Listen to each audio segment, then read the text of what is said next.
This is part 2 of chapter 0 of Waterworld. Now we're still not done with the next chapter. I'm still going on.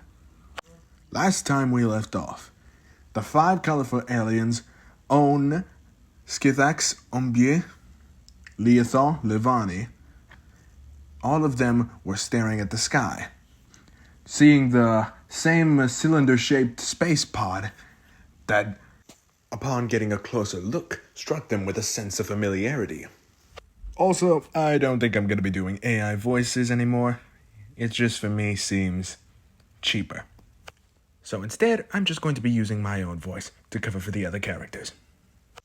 The cylinder-shaped space pod tore through the clouds like a falling star, its hull screaming as it clipped the treetops before slamming into a lush green grove near the forest, leaving behind a burst of air and a little bit of flame on the side. Moss scattered and the soil too, as the pod carved into a shallow scar of the earth, finally coming to rest with a low metallic groan. The 5 aliens, they stared from a distance, seeing the trail of smoke that was going into the clouds. The ship had stopped. For a moment, no one spoke. "That looks like the same one that we came in," Levani claims out loud. "And the same terrible landing skills," said Ombie. Scythax and Leothar lingered a few steps back, eyes wide, scanning the grove and the tree line, alert for whatever else it came flying by, besides chunks of metal. Questions were swirling in all of their heads, but On was the only one who was staying silent, until he wasn't. He sprinted toward the spacecraft, space pod, whatever you want to call it. Sprinting right toward it, chunks of grass were being stopped with every step. He stopped only when he stood inches from the pod's scorched surface. Smoke was still hissing from the seams, and the metal was dented inward, like something inside had already been shaken, if not with a few more broken bones. It was faint, but he heard something. Inside. He could not be mistaken. Why would a pod come into this new planet with nothing in it? He wipes his forefingers across the window, still leaving up pieces of scattered dust in it. And there he sees something there. It looks aqua-like. He calls on to the others, but they were already right behind him, on the same spot, trying to get a glimpse of what was inside. So, together, On, Ombie, and Scythax wedged their hands into the wrapped door seam, but, except for Scythax, as he just wrapped his vines around the edge of the door.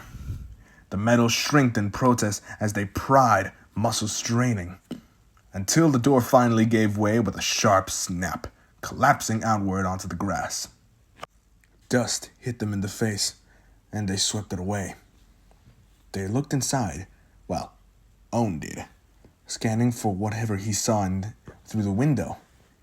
And there, he froze. He saw it. A little glimpse, but now much more clear. It was a hand, and it was bright and aqua, and 3 fingers.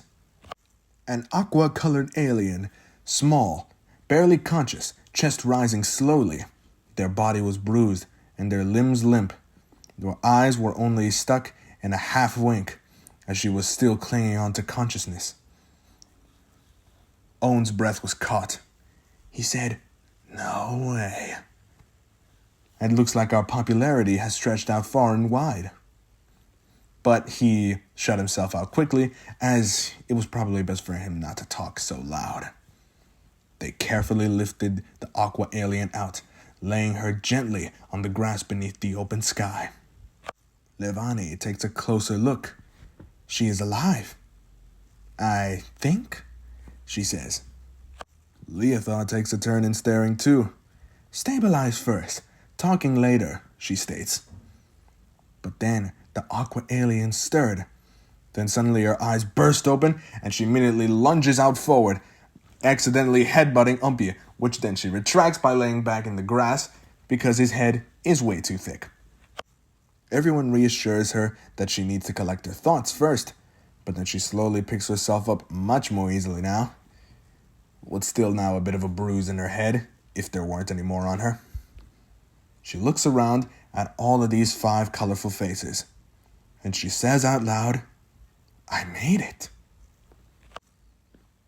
Owen tries to tell her not to move, but then she quickly picks herself up on her knees, and, well, now she's on her knees, saying, "Don't worry, I'm pretty sure I'm just fine. A little shook up, but if it meant to make it here, hopefully it will be worth it," she says. She smiled anyway, saying, "I knew you would come. I always said, if anyone could survive space like that, it could have been you, for some odd reason." Umpyu raised an eyebrow. "You know him?" But then the Aqua alien says, "Know him? He's the talk of almost the entire galaxy. How a rebellious alien had leaped onto a ship and escaped his own planet just to find a way out of his daily life." Owen wonders how is this even possible. He didn't even know that kind of technology even existed. At least, not in such a brand-wide network. He was talking about his recent discovery of phones and the internet. "Oh, and where are my manners? I never introduced myself." "My name is Demilu," she says, properly introducing herself, and in her proper alien greeting, which is by touching the 2 of their ring and middle finger together. But Owen does not follow, and he just tries to shake her hand in the human way, which he has recently learned. She says that she has been greatly inspired by his work, which is kinda not true, as the only thing he believes he did was escape a planet with these 5 colorful weirdos. But somehow, he inspired her to escape her own homeworld and find a way to follow him. And so, Owen and all of them exchange a look to each other, and they say to her, well, Owen just says to her, "It would seem we have a lot to discuss." We now cut to the dawn of night.